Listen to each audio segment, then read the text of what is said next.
Buenas noches, LULAC. Thank you for the opportunity that you have afforded me tonight to share with you once again the vision of progress and prosperity that we seek for all the citizens of our great American nation, and particularly to our Hispanic brothers and sisters.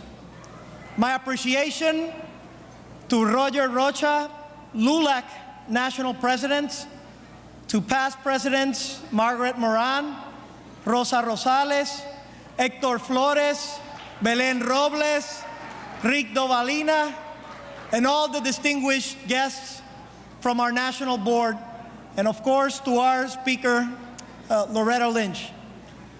It is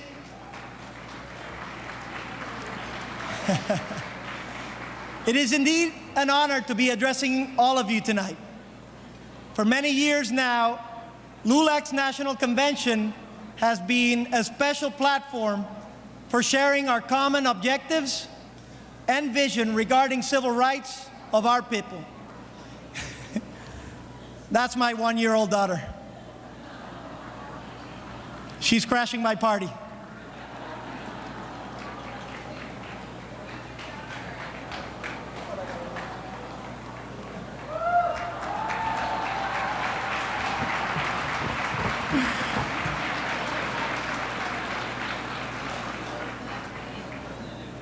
The vision of how we can improve the quality of life and the way forward for the Hispanic population in the United States. And particularly in my case, it has served to showcase. I have to get their cue. She gets easily tired of listening to her dad. That way we're coordinated. Thank you so much.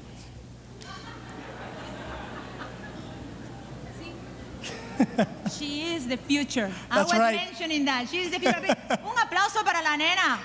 Come on. Nuestros niños son el futuro.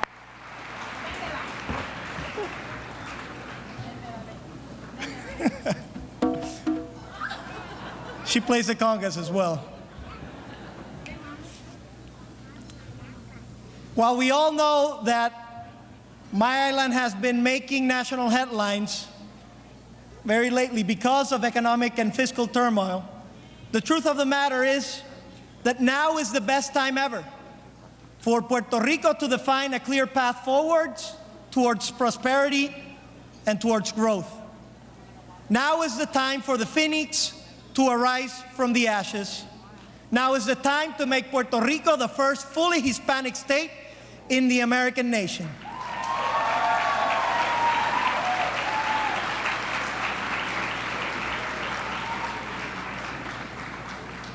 Our island represents some big challenges in civil rights in America.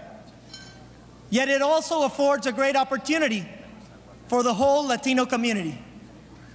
Last year, I asked you to imagine a state that would be virtually 100% Latino, and this year, I asked you to help us strive for it.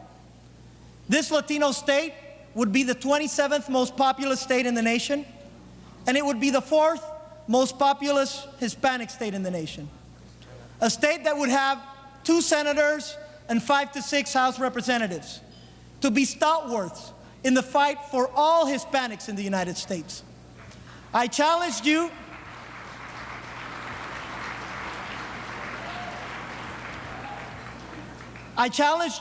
to imagine a state that would support all of the important efforts LULAC has pushed forward in the past century.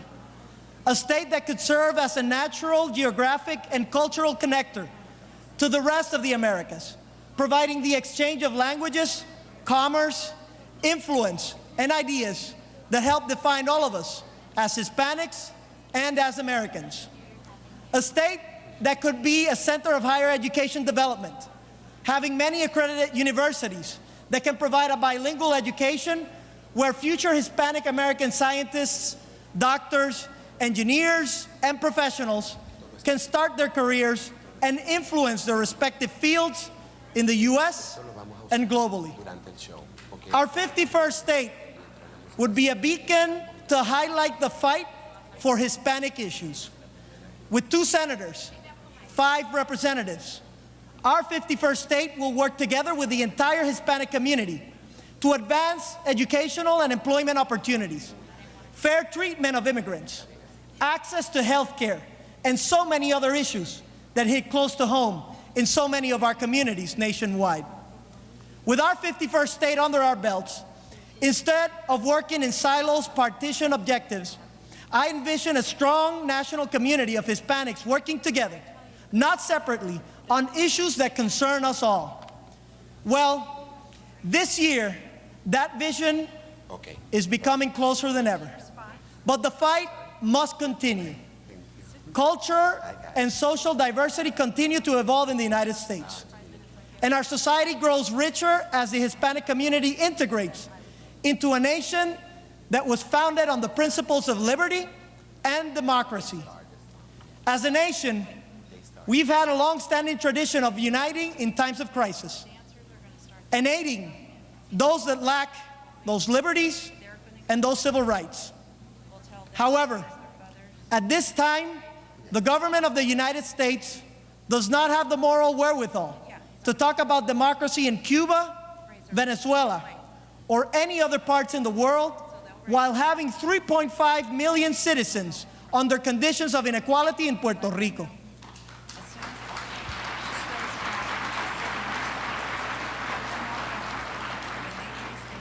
The government of the United States cannot talk about democracy while it maintains Puerto Rico as a colonial territory. Let's not forget that in November 2012, the people of Puerto Rico voted against the current colonial territorial status and voted in favor of statehood as the way forward for Puerto Rico. Our Civil Rights Commission clearly stated that every day that Puerto Rico remains a territorial colony of the United States, our human, civil, and democratic rights are being violated. The time has come to make the U.S. bigger and better with the admission of Puerto Rico as its 51st state. Let me say this part in Spanish. Este es el momento. El gobierno de los Estados Unidos no tiene la fuerza moral para hablar de democracia en Cuba o en Venezuela o en cualquier parte del mundo, mientras bajo su propia bandera 3.5 millones de ciudadanos bajo condiciones de desigualdad de derechos civiles vivan bajo la nación. El gobierno de los Estados Unidos no puede hablar de democracia mientras mantenga a Puerto Rico como una colonia. Llegó el momento de igualdad para todos los puertorriqueños como ciudadanos americanos. Llegó el momento de hacer más grande a los Estados Unidos con la admisión del Estado de Puerto Rico.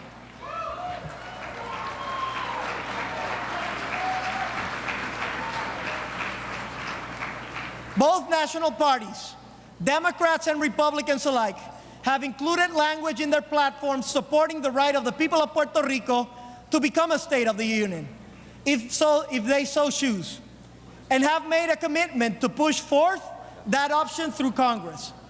Additionally, I know we are closer than ever to having a fully Hispanic state.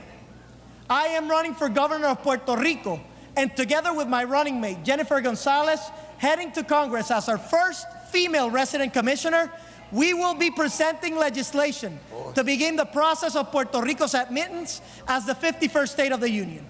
We will be pushing the agenda in Washington because Puerto Rico's best chance and perhaps only real chance to come out of this economic turmoil is to become a state. Fostering a stronger and more prosperous future for the people of our island has become one of my main objectives and motivations in my run for office. But speaking of motivations, what drives my generation might be very different from what drove those that came before us. You see, I'm not only running for office to hold office. I'm not running for office to have a long-standing political career. I'm running to enable change that is necessary for Puerto Rico to go through the process of progress. I'm running because I want to stay in Puerto Rico and not leave like thousands of others of professionals that had to find better lives in the States. I'm running for office because I refuse to sit on the sidelines and watch while our rights are being continually violated and as our island slowly crumbles. But more importantly, I am running for office because, as you saw, I have a 1-year-old daughter, and I want her to have a better Puerto Rico than what I did, and I want her to stay in Puerto Rico. I want my baby girl, Claudia Beatriz, to grow up in a prosperous Puerto Rico, where she was born. I want her to have what every parent over here wants for their own children. I want her generation to have access to quality education, no matter where they came from, no matter if they're Latino or not, no matter if they have the resources or not.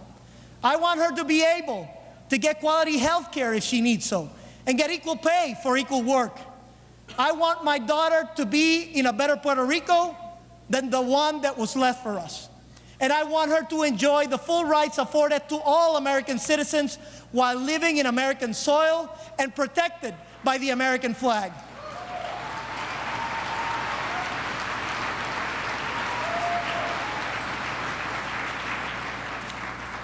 I want for her what I want for all of your children. And our path forward, attaining our Hispanic state, will be a matter of creating that critical mass that ignites the issue within the powers that be. It will depend on our capacity to get organized, to work with each other, to trust each other. We already have the consent of the people of Puerto Rico and the support of the 2 national parties. Now it's time for action. For this to work, we need to create a concerted effort from everyone who is willing to stand up for our community and fight for our rights. My aspiration is that one day, in the not so distant future, for all of us to come together again in a place like this, where I'm sure they'll all have a few more wrinkles, that I'll weigh a few more pounds, that I'll have a little bit less hair in my head, but that I can see us getting together and recalling a time when the Latino community had to make a decision. Either we stand together and fight for each other or allow things to go in the wrong direction. We'll talk to each other with a grin on our face, talking about how we decided to stand together, tackle difficult situations, and succeed together. I call upon you to be the generation that pushes America forward and that provokes equality for all and that allows for the first fully Hispanic state to be part of our federal government. So let's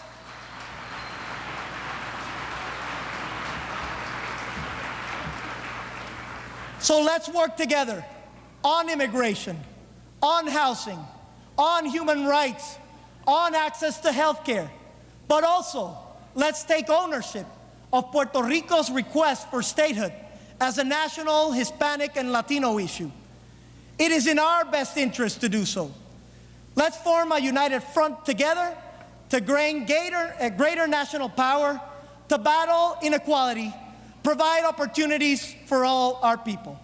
This great state of Puerto Rico will not only benefit those that reside in the island, it will be a state for all Hispanics in our nation. It will be my state, it will be your state, it will be our state. Sí se puede, sí se puede. Muchas gracias y que Dios les bendiga.